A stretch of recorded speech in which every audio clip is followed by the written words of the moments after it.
And now, another tale well calculated to keep you in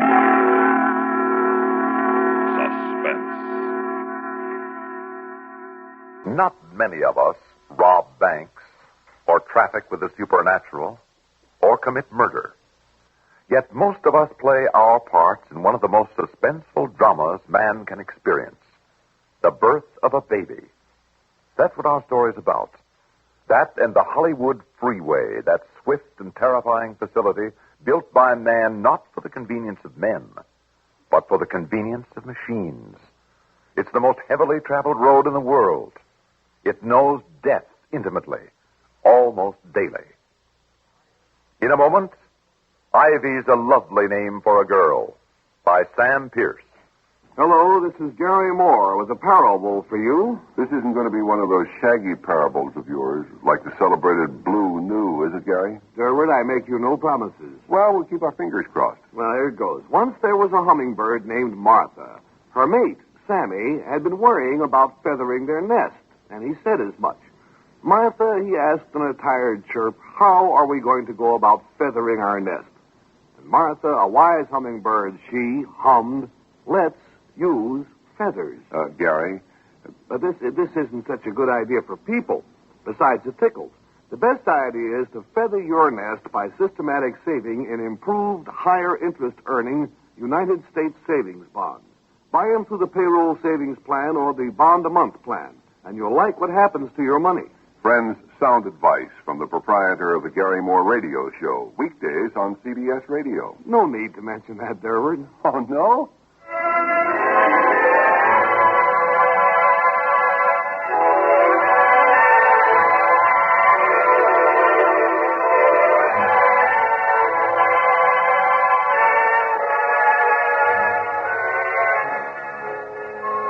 It wasn't as though this was our first baby. Robbie was 8, going on 9. It was just that Linda was out of practice, and it made her jumpy. We'd planned this thing like Eisenhower planned the Normandy landing, and yet every hour on the hour, Linda wanted to run down the checklist. She wasn't so pretty, and if I didn't love her so much, I might have gotten a little annoyed. As it was, well, a little understanding never hurt anyone. I know it's silly, Tom, but is the car full of gas? To the top. And you called Marion about coming over and staying with Bobby? Yesterday, the day before yesterday, and also today. Twice. It's a wonder your sister answers the phone at all. Did you call Dr. King today? I called him. I told him you felt fine. You told him I thought I might have to... I told him your built-in calculating machine said tonight was the night. And he said not to knock it. Mothers-to-be usually have inside information on such things. Please, no jokes. Well, he gave me the phone number where I could reach him if he wasn't at home or at the office. Tom, I'm sorry I'm such a nag about this, but I just don't want anything to go wrong. Baby. I keep reading about people running out of gas on the way to the hospital or losing their way or getting there and not being able to find their doctor. Baby, I know. I just figured I couldn't take it if something like that happened to me. I guess I'm not much of a mother. Now, you look. You're a wonderful mother. You've done a magnificent job with Bobby, and you're going to do okay with the new one. Say, where is Bobby? If we have to leave in a hurry, I don't want to have to start looking all over the neighborhood for him. Honey, he's just out in the backyard. He isn't climbing the ivy to the garage roof again, is he? Tom, I've asked him not to play in the ivy 100 times, and he says, okay, Mom, and goes right on doing it. I think you ought to speak to him. I mean, you're his father. Now, Linda, listen to me. Bobby is an 8-year-old boy. He's a healthy, normal boy with the urge to climb that every kid has had since boys were invented. Honey, that ivy on the garage is as strong and as safe as a rope ladder. He's not going to hurt himself. He could fall and kill himself. He could fall, and he'd probably bounce right up again. Tom, I want you to call him in. I want you to tell him not to climb on that ivy anymore, and I mean it. All right, honey, I'll call him. Looks like rain out anyway. Hey, you know, I just had a great thought. If the new one's a girl, maybe you should call it Ivy. Yeah, Ivy Peterson. It's a pretty name. It's a horrible name. And I don't think you're funny. I don't think you're funny at all. Oh, baby, come on now. I was only kidding.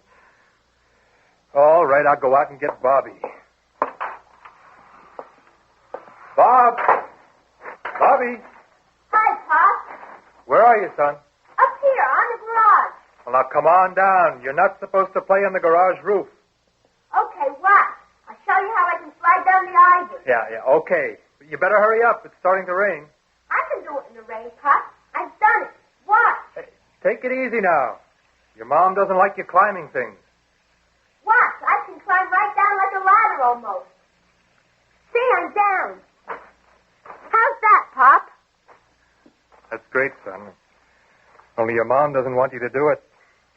You might lose your grip and fall, and, well, you could get very badly hurt. You wouldn't want that, son, would you? I fell lots of times, and I didn't even hurt myself at all. I can climb easy. Yeah, well, now, before we go in, I want you to listen very carefully. I don't want you to mention the ivy or the garage to your mother. Okay. Oh, now, look, I'm serious about this. Your mom's a little... Well, she's not exactly herself. She's nervous. She worries about little things because... Because she's going to have a baby? Isn't that right, Pop? Yeah, that's right, son. I couldn't have put it better myself. I sure hope it isn't a girl. Well, what's wrong with girls? Oh, they cry all the time, and they dress in dresses, and they can't climb or anything. Well, your mother wants a girl, and well, I'd kind of like one myself. You're enough boy for one family. Now, come on in the house. It's really beginning to rain. Tom? We're here, Linda. Tom, please hurry. Hey, what is it, baby? Tom, I think you'd better call Dr. King. I think it's time to go. Okay, I'll call him right now. Now, look, Bobby, you can help. You go in your mother's room and get her overnight bag. It's at the foot of the bed. Okay, Pop. You better call Marion. Yeah. Now, take it easy, sweetie. I'll call her. First, I've got to call the doc, and then I'll call your sister. Let's see. It's almost dark. If we can get out of here in, say, 15 minutes, we should get to the hospital by... Hello, is Dr. King there? Oh, it's you, Doc. Well, this is Tom Peterson. And Linda, my wife? Yeah, Linda. Yeah, she's fine, but she's going to have the baby, and... Yeah. Yeah, well, she thinks we'd better go pretty soon, Doc. She says that... Tell him now, Tom. Please tell him now. She says now, Doc. Yeah, I know. Okay. Yeah. I'll drive her over there as soon as we can get away, and you'll be there. Okay, and thanks, Doc. Thanks a lot. Did he say he'd go right over to the hospital? Yeah, that's right, baby. He'll be there. Now, all I have to do is get your sister Marion over here, and we can go.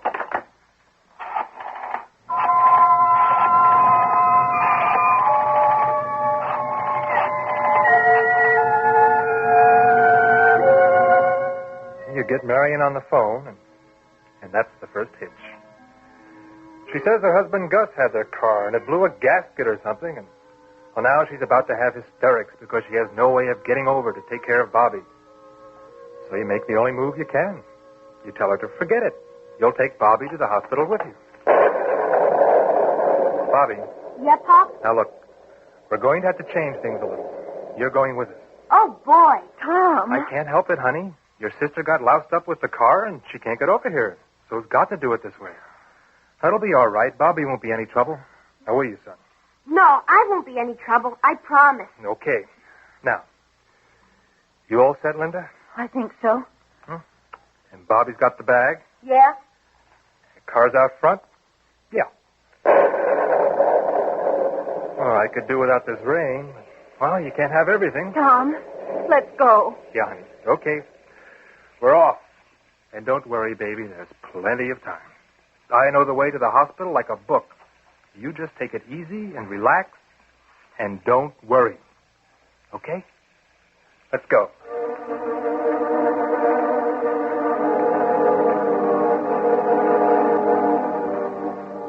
You've gone over the route so many times in your mind you could drive it blindfold. But you hadn't planned on a San Fernando Valley rainstorm. A half an hour of rain and the streets are running knee-deep, and your windshield is covered with mud and water before the wipers can clear it. The only thing that's really on your side is time, because you had everything ready to go, and well, Linda said she could tell sooner with a second child. Well, that's what she said. Tom, how long will it take to get there? Well, you know we planned it for about 20 minutes. Half an hour at the outside. Well, this rain, I mean. How long will this rain? I don't know, honey. Maybe a few minutes longer than we planned. Not much. Hey, Pop, that car went through a puddle and splashed us. A puddle, more like a lake. Oh, it won't be like this when we get on the freeway. Water doesn't stand on the road there. You think we should take the freeway in this storm? Oh, honey, do you want me to drive through these lakes all the way to the hospital? Look, we get off this street in about 3 blocks and get up on the freeway. Well, from there on in, it's easy sailing. Well, they drive pretty fast on the freeway. Holy mackerel, honey, will you relax? I drive the freeway to work every day of my life. I know it like a book. We'll get there on time. Relax.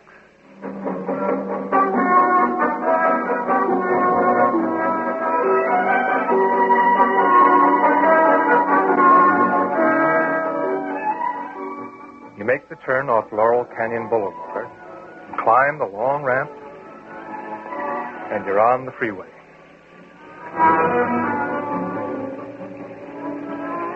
Now, you've hollered right along with the next guy about the crazy, mixed-up Hollywood freeway system, but right now it looks great. 4 wide, velvet-smooth lanes inbound and 4 lanes outbound, and a lovely strip divider down the middle. Of course, on this section of freeway, the divider isn't a steel fence like on some. It's sort of a raised parkway. Asphalt on top, about 10 feet wide, with boxes every 100 yards or so planted with shrubs. But it does keep you separated from the cars in the opposite lane. And in a rain like this, with the glare from your headlights mixing crazily with the others, it's a comforting feeling just to know it's there. Daddy, are we almost there? Almost. How much further is it? Stop bothering Daddy, Bobby. It's a little ways yet. Bobby, the Hollywood Bowl's over there on your right. You can't see it, of course, but that's where it is. And those are the lights of Hollywood right ahead of us. Will we get to the hospital pretty soon? Sure we will, Bobby. We go along the freeway here till we get to the Vermont off-ramp. Oh, then we go down Vermont a few blocks, and we'll be there. Do you know that we're going almost 60 miles an hour, Tom? I do, honey. Boy, 60. Let's go faster, Pop. Now, son, 60 is the average speed along the freeway. If you go faster, you run into the cars ahead of you. But if you go slower, you get clobbered by the cars in back of you. An awful lot of traffic for this time of night, isn't there? Nothing unusual, honey. They begin to jam up all the way to the interchange. But they all move. I never feel easy driving so close to other cars so fast. Not bad. It's a lot better than that old-fashioned stop-and-go routine. Oh, so long as everybody keeps in his own lane and stays moving, things are fine. How do you feel, honey? I'm all right, but I wish we'd get there. I thought you said the second ones were, well, a little more predictable. This one seems to be in an awful hurry. Well, I'm sorry, Tom. Oh, come on, baby. I didn't mean anything. I was just kidding. Tom, will you see if you can get us there as soon as you can? Oh, please. Please, not yet. Honey, just hang on. I'll see if maybe I can.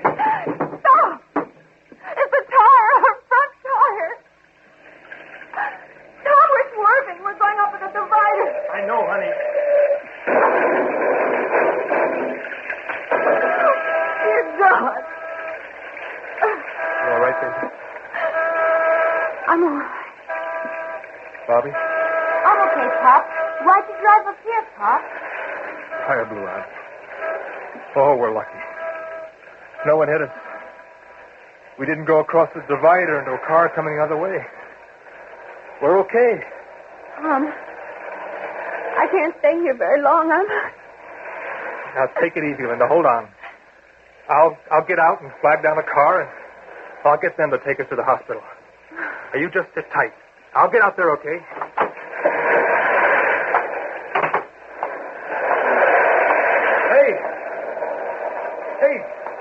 Hey, slow down, will you? Hey, we need help. Hey! Oh, they won't stop, honey. Rather, they can't stop. Everybody's going too fast to stop. What are we going to do? Well, I want you and Bobby to stay right here. I can't get across those 4 lanes of traffic. I'd never make it. I'll walk down the divider to the next overhead street crossing. Can you get off the divider there? Of course I can. They've got to have some steps up the inside of the cement post or a steel ladder up the outside. Oh, Tom. Oh, honey, they probably even have a phone at the base there, in a box or something. After all, nobody'd build a freeway with a divider strip down the middle of it with no way off. They'd be completely crazy. Can I go with you, Dad? No, son, I want you to stay here with your mother. I'll be back before you know it. It can't be too far. Please hurry, Tom. Be careful. Now, don't worry, baby. I'll be back in a jiffy.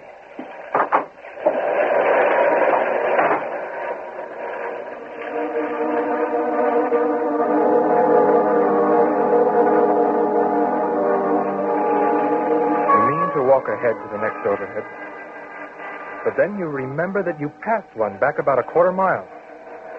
So you walk back along the divider instead. You walk, and you begin to fight a crazy urge. It's like the feeling you had when you were a kid and you used to walk the railroad tracks, as if you were balancing on a narrow tightrope and you were going to fall off, step off into space. And then, after what seems like an hour, you're at the overhead cross bridge. You look at the cement pillar rising 60 feet above you to the road bottom, with the decorative vines climbing thinly up the wet cement. And you look for the stairs, for the ladder, for the phone. And there are no stairs. There's no ladder, and there is no phone. There's just you and the raised divider you're standing on, and the cement pillar, and the jigsaw of splashing headlights hurtling by you on both sides, not seeing you or not doing anything about it if they do see you. You've never felt so alone in your life. You've never felt so trapped. You've never been so scared.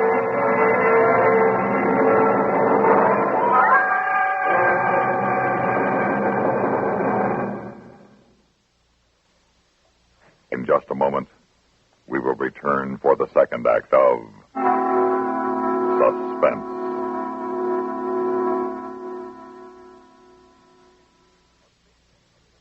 A station affiliated with the CBS Radio network sounds different because of a sound difference in its programs and news. For this station presents not only the news that interests you most locally, but adds to it national and worldwide perspective through CBS News coverage and reporting. This station brings you more than its exacting standards for local interest programming. Its schedule includes the top product of CBS Radio's New York and Hollywood production facilities, spotlighting the stars and star entertainment that are national in appeal and importance. This station offers not only complete, objective public affairs broadcasts that affect listeners at close range, but selects the award-winning products of CBS News Department of Public Affairs, weighing important issues of the nation, exploring new horizons in science, medicine, the arts, and the humanities. When you listen to this station, the different sound is your assurance that a sound difference governs its presentation of news and entertainment. That difference is made possible by this station's affiliation with CBS Radio, America's most listened to network.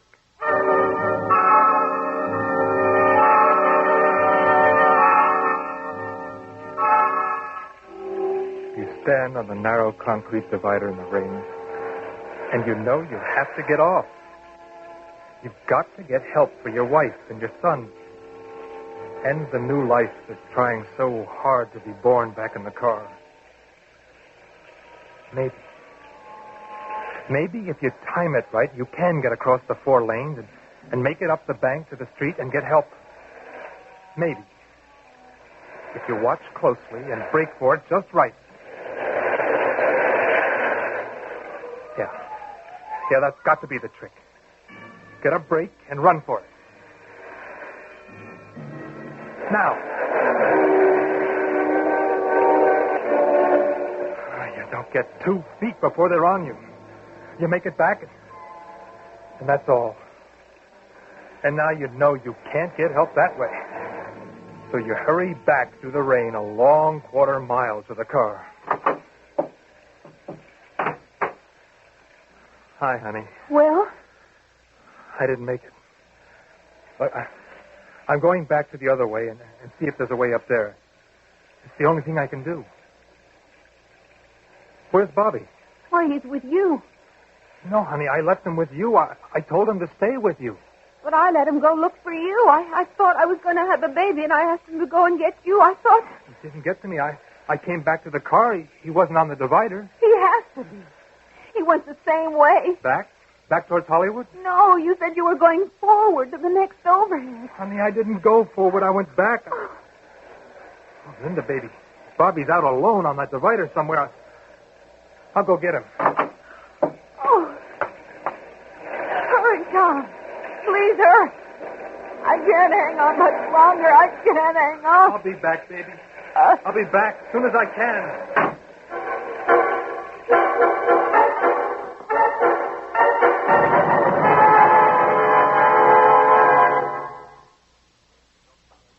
In just a moment, we'll return for the concluding act of Suspense. Hi. Maybe you'll recall this tuneful reminder of times past.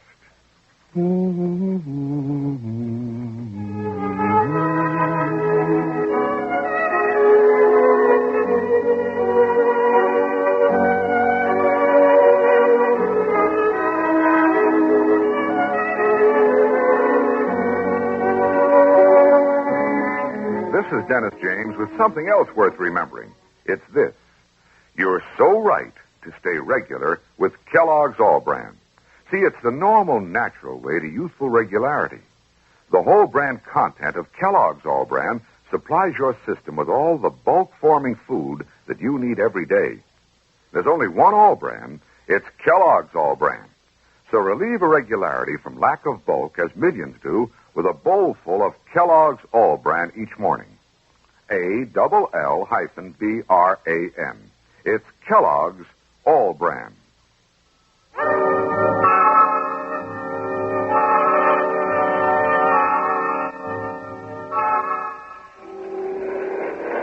You start off running now.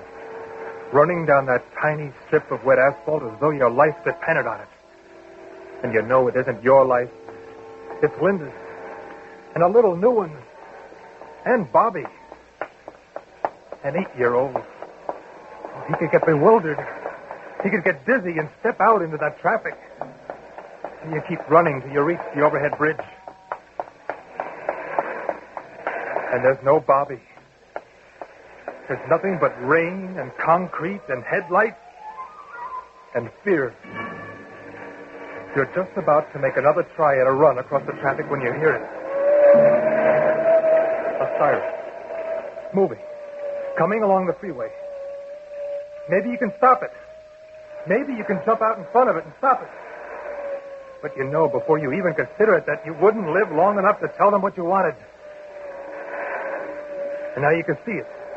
A revolving red light on a moving car, coming up the fast lane. You stand there like a madman, waving your arms and screaming, "Stop! Stop here on the divider! Please! Please stop!"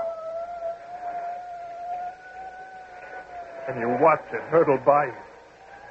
And you hate them for not seeing you. And you wonder if there is a way off this strip. This miserable, thin, wet divider. And then you realize the siren is dying down. Not fading away, but stopping. You look down the divider to see the revolving red light on the top of the police car. And it's stopping. By your car, it's stopping. And you run. Run back towards the car. Back towards Linda. And now you know the police car has stopped because the cars ahead of you in the fast lane are stopping too. And you run back along the damnable strip. And you run. And you run. And you run.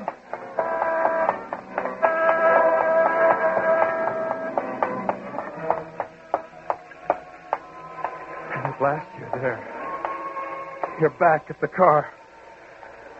And there's a policeman with flares standing behind the police car. And inside your car, there are 2 policemen with Linda. And Bobby's there, too. Hi, Pop. Bobby, where were you? Where'd you go? I went up the ivy, Pop. I thought maybe you'd climb the ivy up to the bridge. So I climbed up there to find you. Mom said for me to find you. It's okay, Bobby. It's okay, son. I guess you're the father here. Mother and child are doing fine. Mother and child? Linda.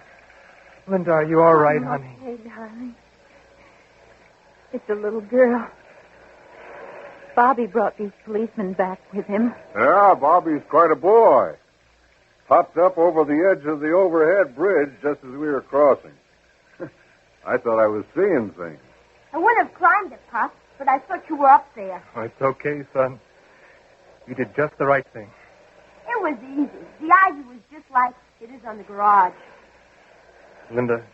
Yes, Tom. I couldn't get off. I couldn't find any way off the divider. If it wasn't for Bobby... I know, Tommy. I know. And you know something else I know? What, honey? I've changed my mind. I think Ivy's a lovely name for a girl. Yeah. Ivy. Ivy Peterson. Oh, it is a lovely name, honey. Hiya, Ivy.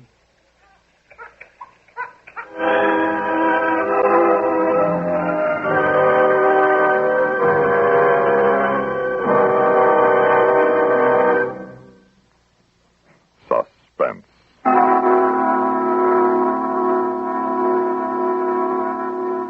You've been listening to Ivy's A Lovely Name for a Girl, written for Suspense by Sam Pierce. In a moment, the names of our players and a word about next week's story of Suspense. What is a newsman's first duty? His prime responsibility? It can be summed up in 3 words. Get the story. Of course, this statement of his responsibility isn't as simple in practice as in the saying. To get that story requires ingenuity and resourcefulness. An indefinable nose for news based on experience. A good newsman files his report only after he's sure of his facts. His integrity prevents him from slanting a story for sensationalism's sake. He has no axes to grind. A good newsman views his responsibility as one which requires him to convey word of the day's events with speed, accuracy, and objectivity. For all 3, speed, accuracy, and objectivity, the newsmen and correspondents who staff CBS news bureaus around the world are foremost in the field of broadcast journalism. Theirs is a reputation gained through many years of bringing the news to CBS radio listeners from coast to coast. Today, as for decades, you're always sure of getting the news fast, first, via CBS News on CBS Radio.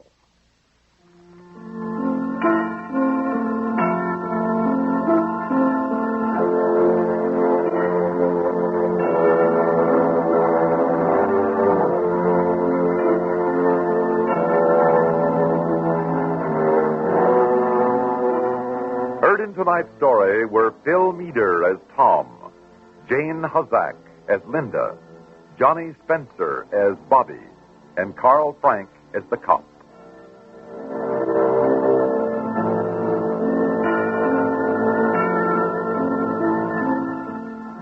Listen again next week when we return with Witness for Death by Ronald Dawson.